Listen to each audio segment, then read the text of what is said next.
Jack, I think I'm in trouble. What kind of trouble? Should I start the car? Is Melody coming with us? I have a few $1,000s in my savings account. We can get by using that for a while. We'll figure something out after that runs out. Whoa, slow down. It's nothing that serious. It's about Melody. Is she the one in trouble? I'll do everything in my power to help her out. You know, she's like a sister to me. Wouldn't that make her my sister? I appreciate the sentiment, but you should really work on your analogies. Sure, if you say so. So what's going on? I'm not quite sure myself. She's been acting really strange lately. I can't make sense of her actions. She seemed fine to me the last time I came over for dinner. What could have changed in 2 weeks' time? Well, it all started when she bought this weird antique jewelry chest. A jewelry chest? As in a storage box? No, that's the thing. It's not just an ordinary storage box. It's a small jewelry chest that she opens with a key. Okay, and that's really not that strange. But she doesn't keep jewelry in there. Or at least, that's what I'm assuming. None of her jewelry's left its place. You keep track of her jewelry? I see it every morning. She keeps it on her vanity table. There are a few rings, a necklace, and a few pairs of earrings. It's not difficult to notice. Okay, so what if she doesn't keep her jewelry in her jewelry box? You said so yourself, it's an antique.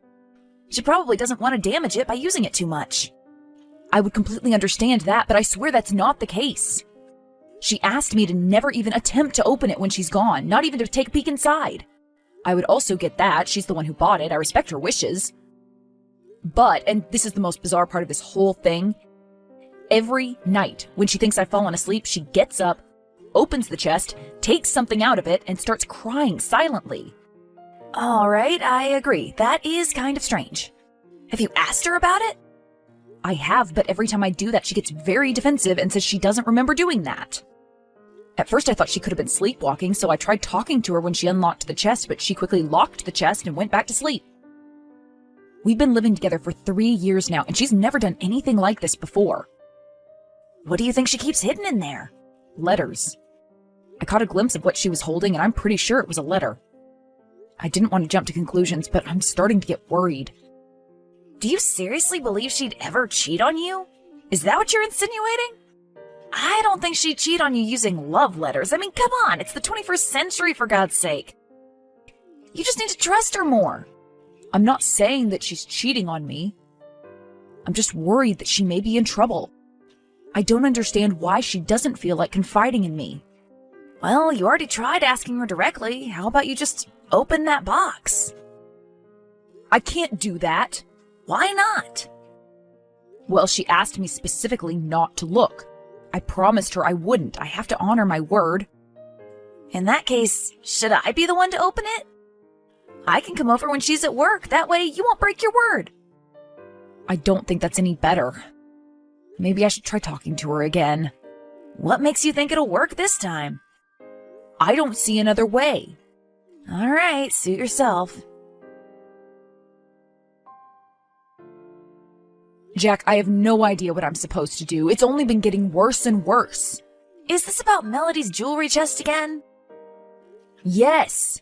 She started sneaking glances at it throughout the day. Now I hear suppressed laughter at night instead of crying. She spends more and more time at work. I don't know what to make of any of this. Have you tried talking to her again? I have, but she keeps telling me not to worry about it and changes the topic. Have you tried opening the chest? No, I haven't. Where does she keep the key? She leaves the key in the lock after locking it. So all you have to do is turn it a few times? Maybe you should really just open it and take a quick peek. You can put it back the way it was and she'll never know. I can't do that. She's deliberately keeping the key in there to show me that she trusts me not to open it. What are you going to do then? Are you just going to keep quiet and ignore her eccentric behavior? I guess so. At least she's not crying anymore. Whatever she's been dealing with, it must have gotten better. I don't get it. Why do you keep texting me and then completely disregarding my advice? I'm sorry. I guess I'm only trying to vent. It's frustrating not knowing what's going on. Do you know what's really frustrating? Seeing you ignore the obvious solution. Well, I am sorry you feel that way. You should be.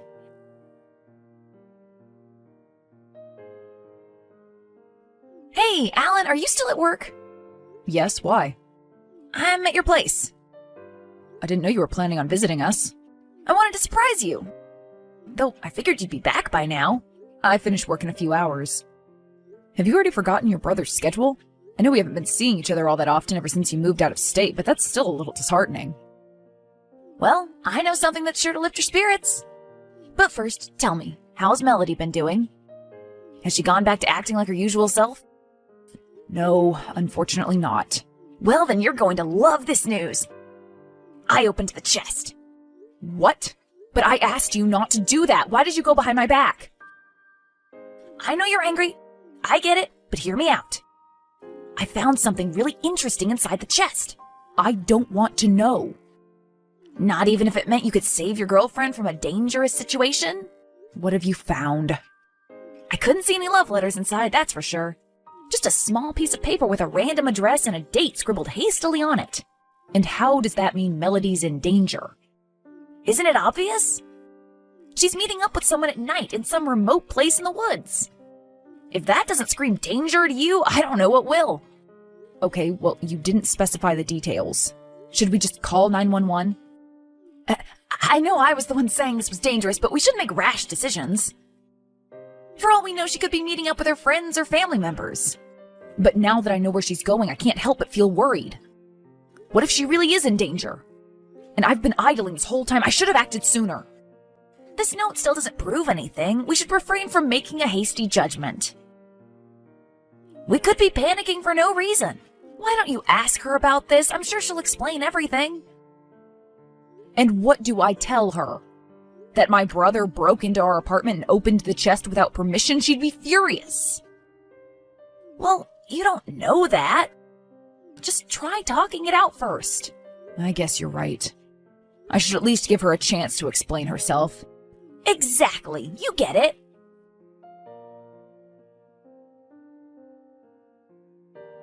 Hey, honey, do you have a moment to talk? Sure, what is it? Is everything all right? Please tell me if anything's been bothering you lately. What could have possibly been bothering me? I'm not sure. I'm just a little worried about you, that's all. Are you sure you're all right? I know we've been having some confusing conversations recently.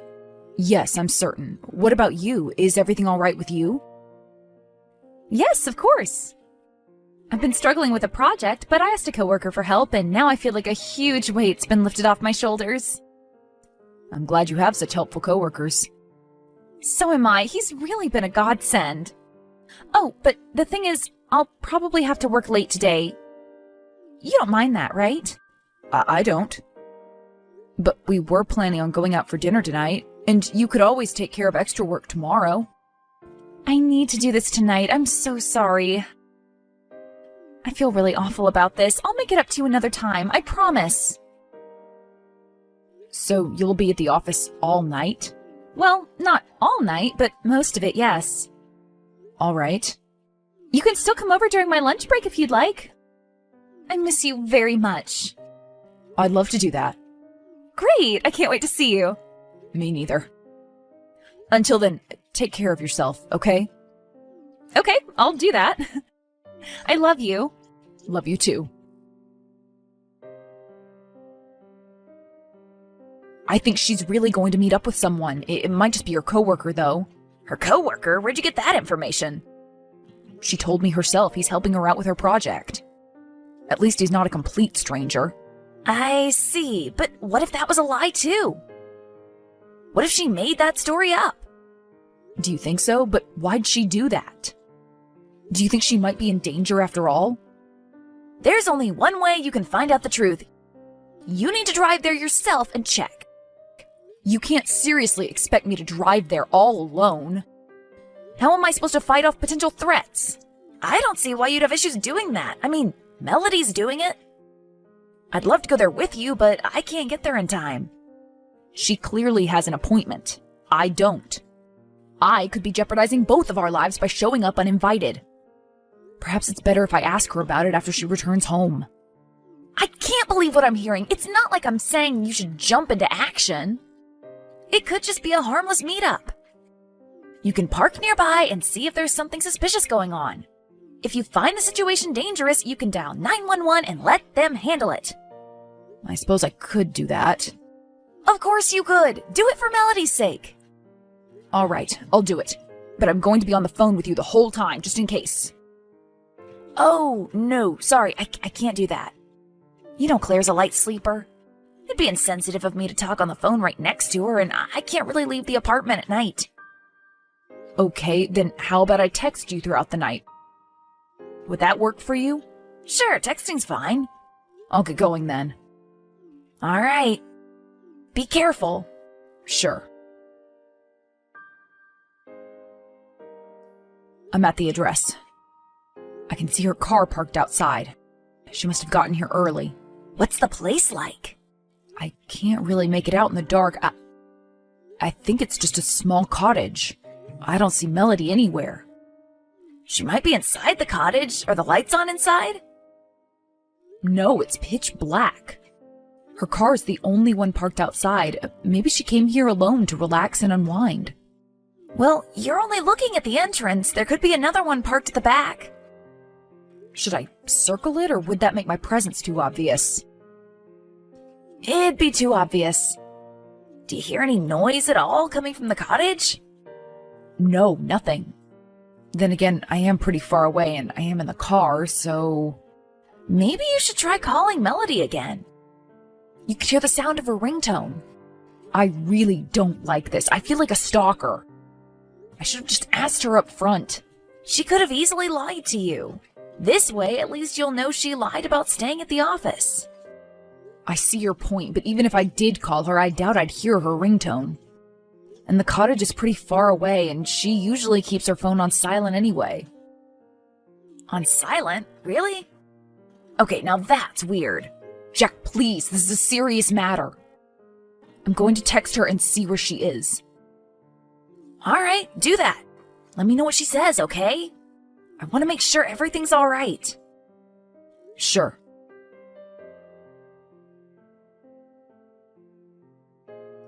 Melody, are you still at the office? No, sorry, I'm not. Could you tell me where you are?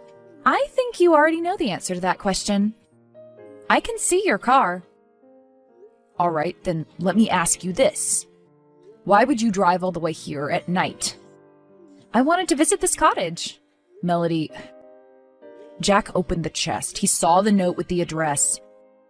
What's the meaning of all this? What's going on? I've been racking my brain, but I can't seem to understand what makes you act this way. Well, you were supposed to find out a lot sooner.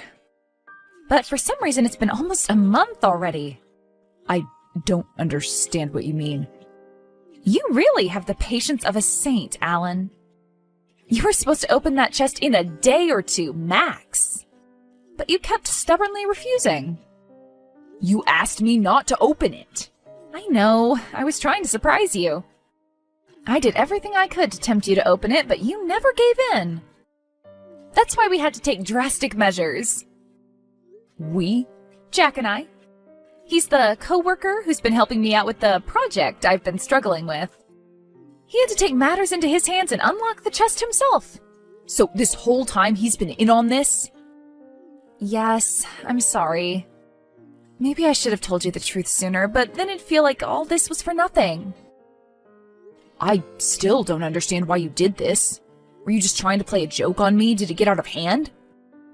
No, of course not. I just wanted to organize a fun, surprise proposal. A what? A proposal! You were supposed to open the chest, find the address, drive here at the time specified on the note, and be met with our close friends and family in the beautifully decorated cottage. Then I'd enter and propose. It seemed fun and exciting in theory, but everything went off the rails pretty quickly. I should have just stopped. I am so sorry. So what you're saying is, our friends and family members are currently in that cottage? Yes. Wait, let me turn on the lights. Do you see them inside now? I do. I asked them to park by the back entrance. Jack was supposed to keep you busy until we finished setting up. I see. I get it if you're angry. I do. You don't have to come in. You can drive away and break up with me if you'd like. I understand. Nobody's going to blame you. I'll tell everyone it was all my fault. I promise. I can't do that. Right, of course. This was a foolish idea. I should have stopped sooner. I'm so sorry. I'll drive back home and start packing my things. No, Melody, that's not what I meant. I can't drive away and break up with you. I can't do that. I love you. Despite all I've done? I admit this past month's been a lot, but I can see that it was coming from a good place. I appreciate you putting so much time and effort into planning the proposal. Had it gone according to the plan, I'm sure I'd have loved it. Do you really mean that? Of course. Well, then I admire your patience and your insistence on respecting my wishes. I was being far too selfish. I don't even know why I kept going with this. Can you ever forgive me? I'm sure I can do that. I'm just glad that you're not in danger. But I'm guessing you won't be accepting my proposal tonight. I don't think I want the memory of our engagement to be tied to this day. Let's do it another time in the future. I can join you for the party, but that's about all I can do for now. Right, of course, I get it. I'm sorry all your hard work had to go to waste. Oh, please, don't apologize. I just want to forget I ever thought this would be a good idea. I feel awful. It's okay. It could have been worse, right? Well, that's one way of looking at it. What can I say? I am a hopeless optimist. Are you really? Well, yes. Deep down in my heart, I really am. I love that. I love everything about you. I'm so happy you aren't giving up on me. No, of course not. I'm ready to work through these things together. Although, if we're going to get married, we definitely need to work on improving our communication skills. Of course, I promise. No more secrets and no more surprises. Well, maybe a bit more surprises. As you wish. I'll do everything in my power to make up for this. I'll start with this. Are you holding a gift? I can't quite see from here. Well, then you should come over here. We can at least enjoy the food and drinks together. I'll give you your engagement gift despite the fact that you rejected my proposal. All right, thank you. I'll be right there. We had a great time with our friends and family. Nobody even mentioned an engagement. Melody acknowledged her mistakes, and we both worked very hard to mend our relationship. We made sure to communicate our thoughts and feelings clearly, and we strictly forbade surprises that take more than a day to take effect. I also had a chat with my brother. He apologized profusely. 3 years after that day, Melody and I got engaged for real. This time, the proposal was much more down to earth and much less exciting. Everything was perfect.